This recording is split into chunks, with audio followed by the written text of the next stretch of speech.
Je viens d'acheter cette bague Photodiox pour Tamron Adaptal et je vous propose de la comparer avec une bague Tamron originale. Commençons par la bague Tamron originale. Ces bagues comportent un système de couplage mécanique assez complexe qui permettent de transmettre l'ouverture de l'objectif vers l'appareil photo. Rançon de cette sophistication, ces bagues sont un petit peu pénibles à remettre en place sur l'objectif.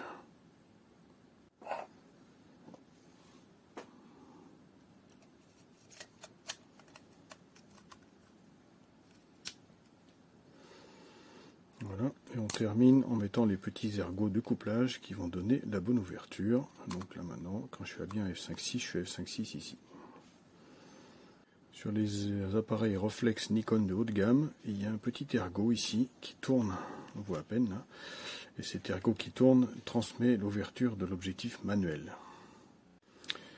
Grâce à ce système, l'ouverture de l'objectif est transmise à l'appareil photo Nikon, et on voit que là, quand je tourne la bague de diaphragme, elle apparaît bien sur l'écran de l'appareil. Par ailleurs, le système permet la visée à grande ouverture, pleine ouverture en fait, donc même lorsqu'on ferme le diaphragme, eh ben, il reste toujours ouvert. Il ne se fermera qu'au moment de la photo. Ça permet d'avoir une visée lumineuse. Essayons à présent la bague Photodiox. Comme elle est beaucoup plus simple, elle est aussi beaucoup plus facile à mettre en place sur l'objectif.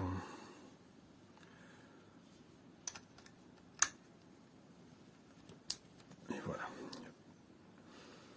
Elle tient très très bien, la qualité de fabrication est excellente, c'est bien verrouillé, c'est bien ferme.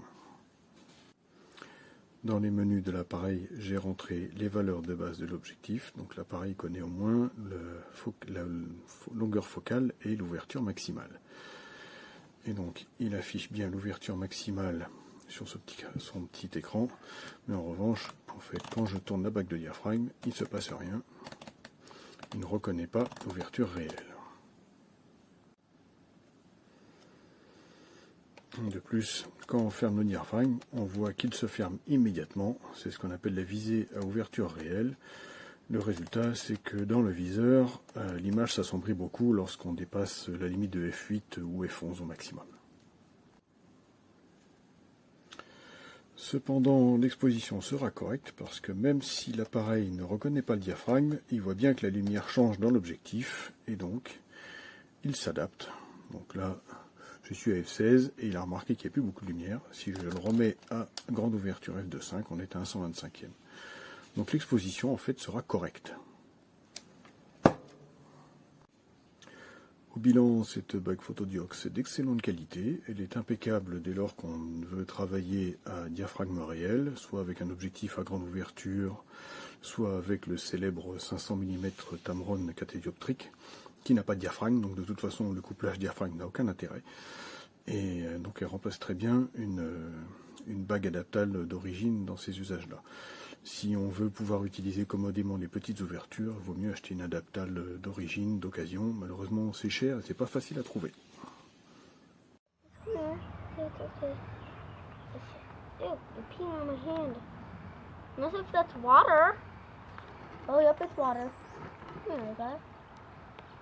Yep, it's water. Ooh. Hey, look.